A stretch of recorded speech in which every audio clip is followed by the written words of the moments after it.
My name's Kevin Gibbons. I'm the Senior Associate Dean for Clinical Affairs at the Jacobs School of Medicine and Biomedical Sciences here in Buffalo, New York, and the Executive Director of UBMD Physicians Group. I'd like to take this opportunity to give you a late November update on the status of COVID-19 in our community, as some things have changed and there's some steps we have to take right now to get this under control. I'd like to screen share with you.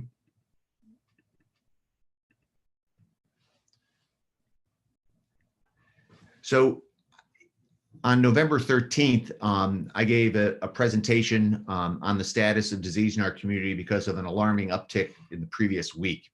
In mid-November, I reviewed what we've learned about this virus, why we are where we are at that time, and what we have to do to avoid a dark winter. Well, now, 10 days later, some things have changed. We have some great news on vaccines. We are facing some serious issues regarding public health, and there are issues of personal responsibility and how we deal with this over the next weekend, over this Thanksgiving weekend. And I'd like to emphasize the need to take steps to protect ourselves, to protect our healthcare workforce so that they can be there to take care of us. I reviewed at the time that we knew a lot more about this virus than we did in February this year. We know it's stable from a genetic and antigenetic standpoint. We know who gets it, we know how they get it, we know who dies from it. It is primarily the elderly and those with associated conditions such as diabetes or obesity. We also know that young people get this disease and they can die from it as well. And 10 to 20% of people who get COVID-19 have lingering symptoms 4 to 6 months after. We have much better care now than we had in the spring. We have remdesivir for patients with mild disease to prevent progression. Dexamethasone reduces mortality by at least a third in seriously ill patients. Antibody therapies are coming online and are available in our community. We know a lot more about respiratory treatment, what works and what doesn't work for these patients. And we know about the role of anticoagulation to prevent fatal blood clots or strokes from occurring. We know and we've learned, okay, the ICU mortality rate has gone down from 80% in the spring down to approximately 10% now. That's good news. And we now have great news. Vaccines work. 2 major trials with greater than 90% efficacy, 1 trial with between 70 and 90%. There will be vaccines available in our community in the next 2 to 3 weeks. And the head of the Federal Vaccine Task Force has an ambitious plan to have the majority of Americans vaccinated by the early part of the second quarter of 2021. But we have to get there. This is updated slide on the hospital census in Erie County. It shows on the left the large, broad spike that we had in the spring. It shows fairly low levels of disease through the summer. And then in the second week, and now into the third week of November, that blue line is a rapid uptick of hospitalizations in our community. Following it, the red line is ICU admissions going up, and now the gray line, ventilated patients going up as well. There's been a lot about what this means in terms of public health, and regretfully, this has been politicized. It really shouldn't be. There is a little bit of humor on it from Britain with this cartoon that was sent to me this week. I don't care who your dad is. This is an illegal gathering, according to the Bobbies who crashed the Last Supper. One of the things we have to do is to answer the questions of our fellow citizens. And one of the questions I get is this real? Are we really seeing more sick COVID patients, or is this just because we're testing more?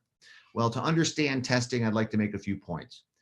One of the questions is who gets tested? If you test only the sickest people because you have limited amount of testing, then you can have a positivity rate in excess of 50%, as we're seeing in places like in North Dakota and the Plain States now. Asymptomatic screening, hopefully that number is very low. Here, we've been testing the sick, the exposed, the worried. We test a large number of people who are mandated to have tests because they're going to have a procedure in a hospital or they're going to be admitted in or out of a skilled nursing facility. Yes, everyone has to understand the absolute number of cases is always going to go up. That's the basic way that number is. But the positivity percentage is important.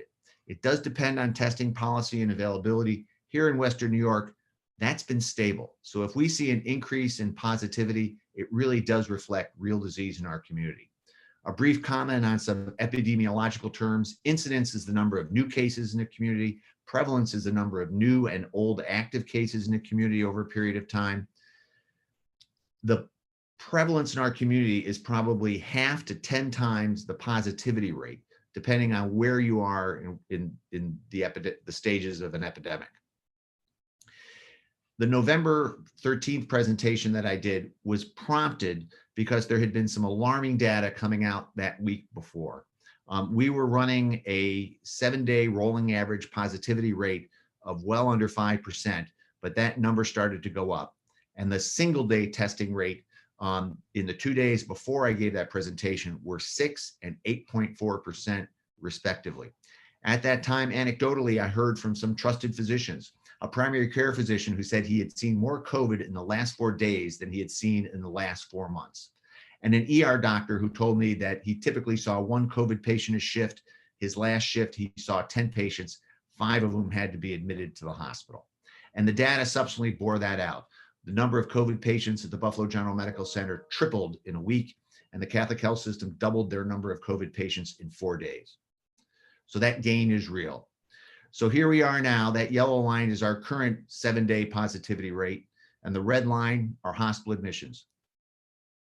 Good news, hopefully, that yellow line's been flat for 2 days. It's been flat at a very high number, 7%. And we're right before a big holiday weekend. And the question is, 10 to 14 days from now, is that yellow line flat? Is it down? Or does it shoot up like a rocket? Regretfully, that red line is going to go up. Hospitalizations are going to go up now for at least a week, even if we did everything perfectly from here on out. I'd like to mention something and give an example of a non-medical example of mutual aid. This is the 6-year anniversary of the November storm that dumped 7 feet of snow on the South Towns. The latter half of that week, my wife and I were chief cook and bottle washer at the Orchard Park Fire Department.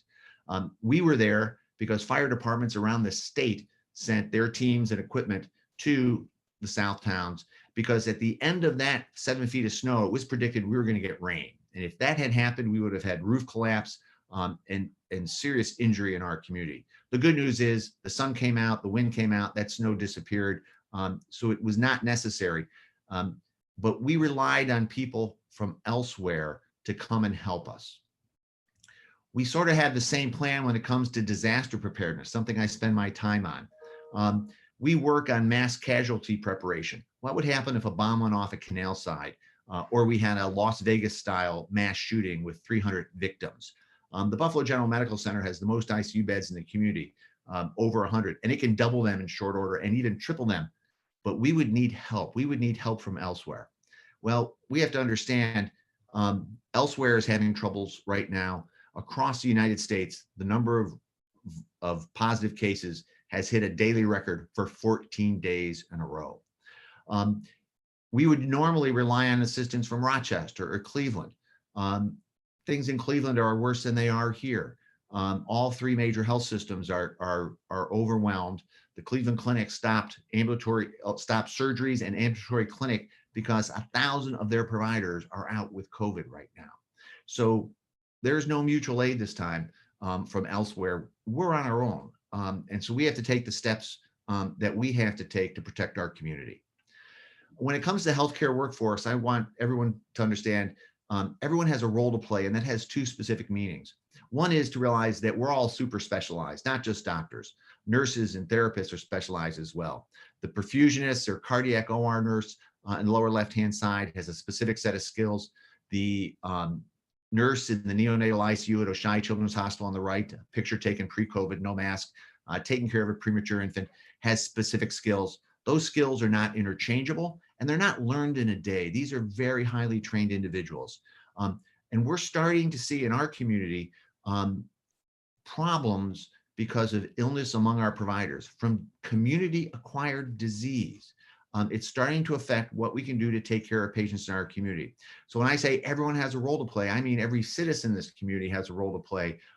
We have to keep these people healthy so then they can take care of us. They can take care of us if we have COVID, if we're the victim of a motor vehicle accident, if we have someone in premature labor or a preemie born, a stroke. We need these people, and everyone has a role in helping them so they can help us. Thanksgiving 2020, we need Thanksgiving this year, but it has a possibility of being the super spreader event of the year. The drawing on the left sort of gives the concept of multiple families or pods, hopefully all within their own tight little areas. Well, Thanksgiving has the opportunity to create this great mixing of families and generations and spreading and sharing of germs. And if the prevalence in our community is 10%, and I suspect it is, having 20 people together means we have a couple people there, probably asymptomatic, who are going to spread this disease. So please stay in your family, your pods, your squads, whatever. Everyone should know the numbers. Socialize outside or in well-ventilated spaces. Wear masks when able. No singing or shouting. This year, inside voices only, ideally outside. I had explained previously the concept of pods. These are people that we don't mask in front of, that we do in fact share our dreams, or our germs rather. I gave examples of how each of us, though, have interactions with people outside our immediate pod. And over the course of the summer, without masks, when the disease prevalence in our community was very low, we usually got away with it. It's not that way anymore, but we have to realize that everybody in this first degree of separation, they have their own groups that they hang out with. We don't know what goes on there. I gave the example of someone who could coach their child's basketball team. One basketball team plays another, and pretty soon you've introduced 20 people you don't know into this group that you're sharing germs with. So we're at a point right now where what happens with that yellow line becomes very important. If it goes down, we're in good shape. If it goes up, we're in serious shape.